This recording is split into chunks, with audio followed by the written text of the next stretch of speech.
Bom dia, pessoal. Tudo bem? Bom dia. Bom dia. Estamos aqui no podcast Odon Universitário, do Unidom Bosco, para falar com vocês um pouco mais sobre odontologia em destaque, essa série, né? Esse é o segundo episódio. Corre lá se você não assistiu o primeiro, onde a gente fala por que ser dentista. E nesse segundo episódio, a gente vai falar um pouco sobre as áreas de atuação na odontologia. Tá? Eu sou a professora Alana Pivovar, eu sou professora de patologia e estomatologia oral. É uma área da odontologia que estuda as doenças que podem afetar a boca. Também eu sou formada especialista na parte de implantodontia e atuo em cirurgia oral menor no meu consultório privado. E nessa professora há 2 anos da Unidom Bosco. E é um pouco sobre isso que a gente vai falar, né? Sobre as diferentes possibilidades que a odontologia nos dá como área de atuação. E agora eu vou passar a palavra, né, para os 2 alunos convidados, o Bruno e a Ana, para eles se apresentarem para vocês. Bom, meu nome é Ana Sancari, eu tenho 27 anos, sou lá de Rondônia. Estamos encerrando aí o 5º período, né, na Unidom Bosco, iniciando o 6º agora. Trabalhei previamente num consultório de harmonização, né, tive os primeiros contatos ali com os primeiros procedimentos que hoje mudou muita coisa, né, hoje até os nomes são diferentes, né, mas e também sou artista, né, e comecei a minha vida acadêmica aí em outras áreas, até vir parar na odontologia aqui por muito interesse, muita paixão pela área da saúde. Eu sou Bruno Zaghini, tenho 33 anos, eu sou técnico em prótese dentária e eu sempre tive contato com dentistas desde os meus 17 anos, né? Quando eu entrei entregando panfleto numa clínica odontológica, acabei entrando para o laboratório e desenvolvendo essas habilidades e hoje em dia estou aqui no Unidom Bosco. Acho que é isso. Legal, pessoal. Vocês sabem que a odontologia, em muitos países, na verdade, ela é uma especialização, ela é uma área da medicina. Né? No Sim. Brasil, a gente tem a odontologia como uma carreira própria. Mas dentro da odontologia, existem diferentes especialidades que exigem diferentes perfis profissionais. Em detalhes, na verdade, são 23 especialidades diferentes possíveis como caminhos da odontologia. Né? E cada uma delas vai impactar diretamente a rotina e o público que você irá atender ou enfrentar. As principais especialidades, né? E acho que muitos, principalmente os jovens que podem estar escutando o nosso podcast, conhecem, por exemplo, a especialidade de ortodontia. Né? A ortodontia, então, é a especialidade que vai fazer a movimentação dentária, ajustes de mordida, né? E a gente tem sempre um carinho muito especial. Eu tenho, pelo menos, a doutora Lia, a minha dentista, que é aquele profissional referência para nós, né? Como foi para vocês?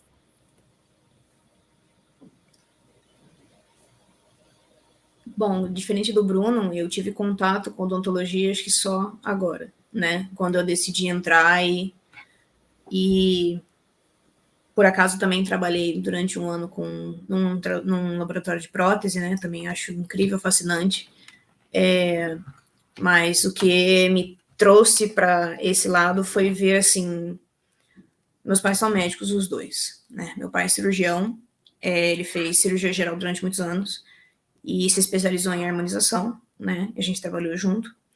E a minha mãe, ela é pediatra intensivista, né? Então, eu tenho uma afinidade, uma ligação com o ambiente hospitalar, acho que desde cedo. Meus pais se separaram muito cedo e eu tinha que ficar com eles e eu ia ficar na salinha de repouso dos plantões da minha mãe. Então, uma coisa que me atraiu muito, muito, ao pensar em odontologia, nas primeiras, nossa, mas o que você quer seguir? Tá dentro de um hospital fazendo atendimento de bucomaxilo. É uma coisa que eu quero muito fazer. Eu acho muito interessante, eu acho lindo. E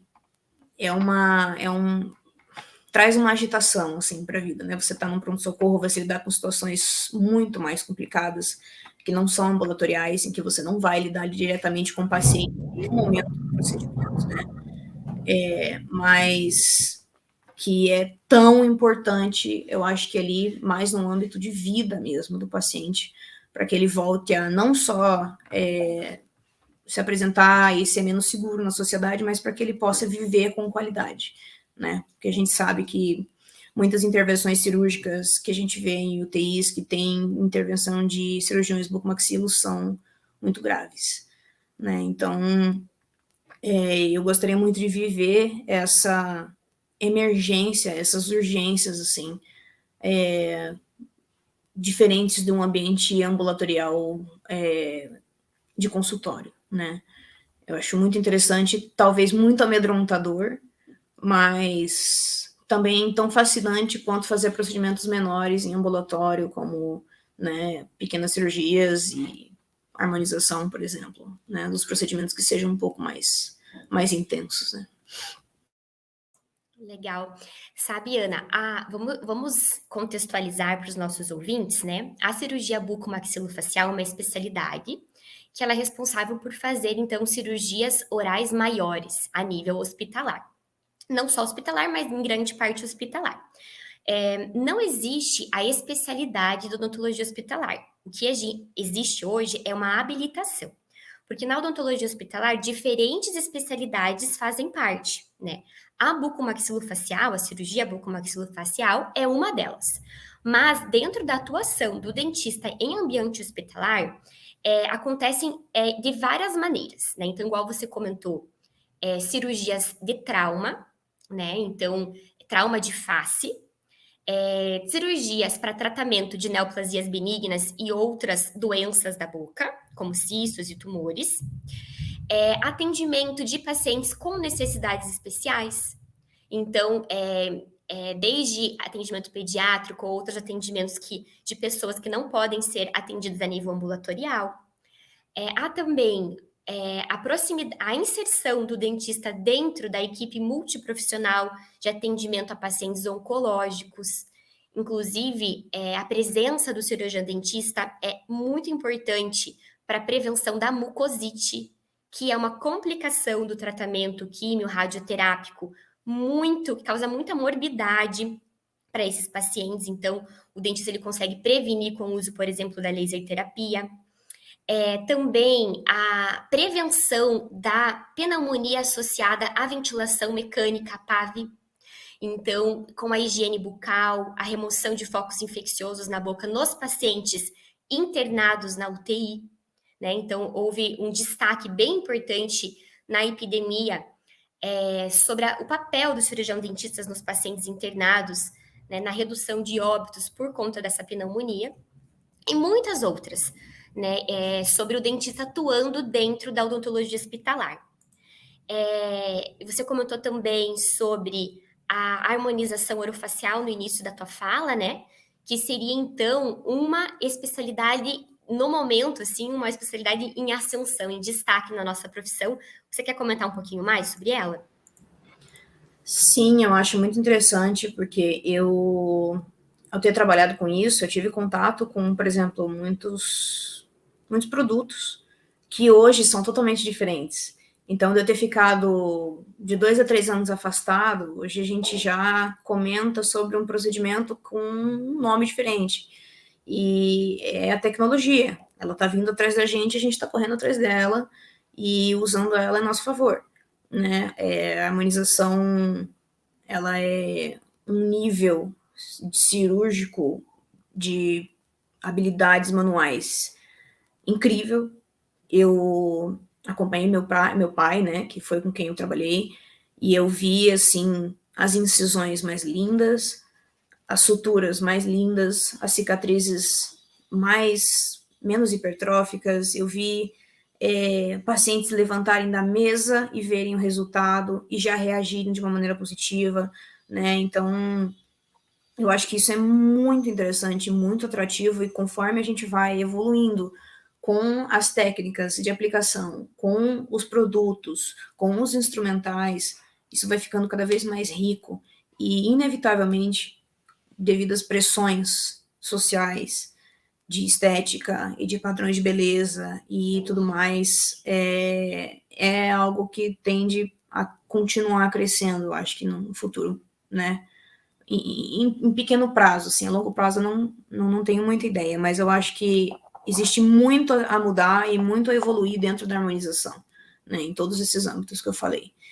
E trabalhar com estética é muito interessante, porque você trabalha com um paciente que está ali, talvez com um problema que não seja funcional, mas que está tirando, por exemplo, a saúde mental dele, né? Então, você lidar com isso, volta lá naquele primeiro tópico que a gente conversou no outro episódio, sobre ter ali o momento de lidar, de explicar com o paciente como que vai funcionar o procedimento, né? Que você não tem como fazer isso dentro de um ambiente hospitalar, você precisa fazer aquilo na urgência e salvar a vida daquela pessoa. Quando você está ali dentro do ambiente ambulatorial, no teu consultório, olhando para o paciente, explicando tudo para ele, você tem todas as chances de se resguardar em relação às expectativas versus o resultado, né? De explicar como que vai ser o procedimento, de deixar tudo claro para o paciente. Isso faz uma importância muito grande em tirar a ansiedade do paciente de fazer um procedimento ali em que ele não vá receber uma sedação, em que ele não vá dormir durante o procedimento e acordar com, né, tudo pronto, resolvido. A pessoa precisa passar por aquele momento. Então, isso vai tudo... É bastante mental para a gente que trabalha com o paciente também. Mas né, ter as habilidades e ter o conhecimento e ter a capacidade para poder se garantir, fazer o teu procedimento, passar toda a calma do mundo para o teu paciente e receber depois o feedback imediato, é muito interessante, é mágico, parece assim. Às vezes a gente pensa em qual que é a utilidade de fazer alguns procedimentos, assim, mas quando você realmente acompanha aquilo acontecendo durante 6 meses, durante 6 aplicações do mesmo produto, e a pele da pessoa mudando, e a aparência da pessoa, sabe, se rejuvenescendo, eu acho que realmente é mágico de acompanhar, assim, é muito interessante. E é muito impressionante para quem não conhece, para quem é mais leigo, e é transformador. Eu queria destacar uma coisa que você disse que eu achei bem legal. A odontologia, ela é uma profissão que ela absorve muito tecnologia, né? Tanto que o dentista precisa estar sempre atualizado e informado para fazer uma atuação baseada em evidência científica. Inclusive, uma das áreas de atuação do dentista não é necessariamente em atendimento a uma pessoa, a um paciente, mas também existem muitos dentistas que trabalham no desenvolvimento de inovação e tecnologia. Então, existem grandes empresas no Brasil e no mundo que desenvolvem pesquisas para produzir conhecimento, ciência e tecnologia, né? Então, a gente tem aqui em Curitiba, em especial, uma empresa que é a Neodente, que é uma grande empresa, né? Que um dos muitos produtos, o principal, os implantes dentários. E muitos dentistas, então, são contratados para estudar o que pode melhorar no produto, testar esses produtos, fazer consultoria e introduzir no mercado. Tá? Então, existe essa possibilidade de atuar em ciência, em produção de conhecimento também na nossa profissão. Mas a maior parte dos dentistas, na verdade, eles vão ser, então, incluídos no mercado de trabalho dentro da área dos consultórios privados, né? Tem outras áreas que a gente vai comentando aqui, já falamos, por exemplo, sobre a odontologia hospitalar, né, e o trabalho dos bucomaxilos faciais, mas a grande parte dos dentistas, 80%, 90%, né, dos alunos que se formam, eles vão atuar, então, na rede privada e pública nos consultórios. Então, quando a gente fala em consultório, pode ser próprio ou de colegas, né, trabalhando em diferentes relações de trabalho, mas geralmente por porcentagem. Mas quando você tem o seu consultório particular, é bem interessante perceber que além de dentista, né, um profissional técnico da área, você também irá precisar ser um empresário, né, um gestor de uma empresa, de um negócio. E isso, no currículo da Uni Dom Bosco, em especial, a gente se preocupa com isso, de formar, então, profissionais não só preparados para atuar como dentistas, mas também tendo conhecimento sobre gestão, contabilidade, marketing e todas essas outras esferas de um negócio muito importantes, né, para se estar dentro do mercado. Então, não é só na cadeira, não é só no mocho que o dentista vai atuar, mas também coordenando toda uma equipe de secretária, técnico, auxiliar, todos os fornecedores de empresas, de laboratórios, que compõem a dinâmica e os processos de trabalho de um consultório privado, né? Nisso, o Bruno vai poder comentar um pouquinho, né, Bruno? Porque você já atende muitos profissionais que têm esses negócios, essas empresas, né, de odontologia. Sim, verdade. Eu acho que é como a Ana comentou ali da harmonização, né, que foi um boom muito grande, tem uma ascensão aí, né, eu acho que a nossa a comunidade em si acaba exigindo, né, esse apelo estético, a harmonização traz muito resultado imediato, e hoje em dia a gente tem que entender que realmente é o que os pacientes buscam, né, não indo ao ponto de certo ou errado, mas cada um sabe, né, como cuidar do seu corpo, e vai muito do cirurgião dentista em estar alinhando essas expectativas com o paciente, como a Ana comentou.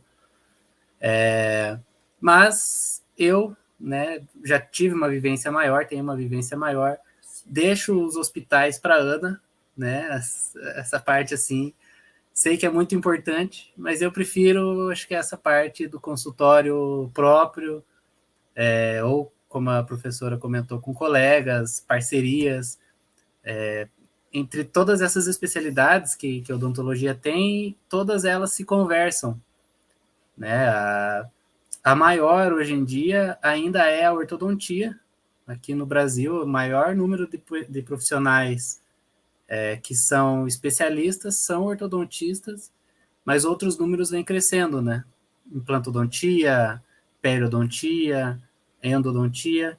E existem também algumas áreas novas, relativamente novas. No Brasil, segundo o Conselho Federal de Odontologia, nós temos apenas 29 cirurgiões dentistas que são especialistas na odontologia do esporte.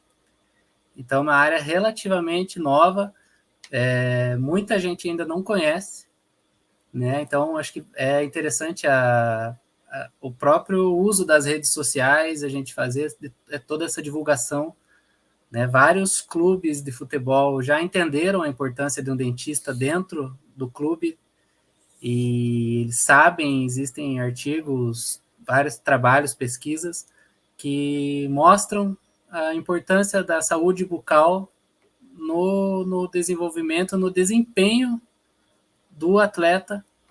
É muito, muito legal assim a gente conseguir ver essa importância de cada área da odontologia na nossa sociedade, né? Sem contar as outras áreas de atuação da odontologia aí, que são, como a gente falou, são 23, ela abrange todo mesmo o nosso corpo e a nossa mente, é bem legal. Acho que é interessante também a gente comentar a importância que os dentistas tiveram nessa pandemia, como a professora comentou, né? Muitas pessoas tiveram pessoas internadas, doentes, tivemos perdas, e é importante a gente falar da importância do cirurgião dentista, não só dentro da UTI, né? Eu lembro que tinha muito divulgado naquela época, assim, dentista não faz home office, porque realmente a gente não consegue atender o paciente pelo notebook, né, em casa. A gente consegue dar orientações de higiene e tudo, mas na hora ali que precisa fazer alguma intervenção, tem que ser mesmo, saliva, spray, e a gente, infelizmente, não estava, né, eu conheço muitos profissionais que ficaram parados 20 dias na pandemia, por causa de todo aquele medo, mas já tiveram que voltar, porque como são autônomos, e como a professora comentou, a parte de gestão, tudo, se você entende que se você não tem um consultório organizado, programado, pensando financeiramente, no futuro, preparado para a tecnologia. Hoje a gente viu também, com a pandemia, toda a tecnologia que os dentistas estão às suas mãos para atender, para melhorar cada vez mais, né, o tratamento, o acompanhamento com os pacientes. E eu acho bem legal a gente voltar, né, e bater nessa tecla aí da importância do dentista como um todo aí. Sim. Eu vou complementar a sua fala, Bruno, porque se alguém está escutando e pensa assim, não, então para ser dentista, lá se vai o meu sonho de ser um nômade digital, né? Realmente, se você quiser ser um nômade digital, acho que a odontologia talvez não seja o melhor caminho, porém não é impossível, tá? A gente tem algumas áreas dentro da odontologia, por exemplo, na área de diagnóstico, de radiologia, em que alguns profissionais, são poucos, mas trabalham analisando, observando exames de pacientes de tomografia, de panorâmica e promovendo laudos. E tem também a telemedicina, tá? Então, a telemedicina é uma área que permite acesso a áreas remotas, onde não é possível ter, por exemplo, um profissional estomatologista, que é especialista no diagnóstico de lesões, permite que esses profissionais entrem em contato com um profissional que está intermediando, né, essa consulta para promover diagnóstico, discussão de casos, né? Então, é tímido, mas existe sim, dentro da odontologia, algumas possibilidades de trabalho não remoto. Mas, igual vocês comentaram, né? A odontologia acaba acontecendo mesmo no presencial, né? Dentro dos consultórios particulares, então é muito forte a ortodontia e a reabilitação oral. Né? A reabilitação ela vai desde a dentística, que são as restaurações estéticas, né? A cárie dentária, que é o principal problema, a principal doença importante na odontologia, desde a reabilitação com implantes, próteses, né, que vão devolver ali a função mastigatória, a qualidade de vida dessas pessoas. E também eu gostaria de destacar aqui uma outra oportunidade de trabalho, para além dos consultórios privados, que é a atuação na rede pública de saúde, né? Então, o Brasil, ele conta com o SUS, que é o Sistema Único de Saúde. Bom, eu sou fã, incrível, né? Que vai aí permitir acesso a milhões de brasileiros, né? Gratuitamente, e faz parte da equipe de saúde bucal o dentista, né? Então, existe a atenção primária de saúde, nas unidades de saúde, e atenção secundária. Então, é mais forte, com mais potencial, a educação, a oferta, né, de atenção básica, mas também dentro do centro de especialidades odontológicas, as especialidades diversas, gratuitas para a população que necessita. E para entrar, para acessar essa rede pública de saúde, são concursos públicos, né? Então, existe também grande parte, muitos dentistas que são absorvidos por esse mercado, seja no SUS, seja nos concursos para a vida militar, da polícia, da marinha, que costumam ser bastante atrativos também, tá? E outra área de atuação interessante é a carreira acadêmica, né? Eu, por exemplo, segui uma carreira híbrida. Então, dentro da atuação em implantodontia nos consultórios privados e também a carreira acadêmica. Existem dois tipos de pós-graduação, a stricto sensu e a lato sensu. Então, no estrito sensu, seria o mestrado e o doutorado, que é a carreira acadêmica para você ser professor e desenvolver pesquisa.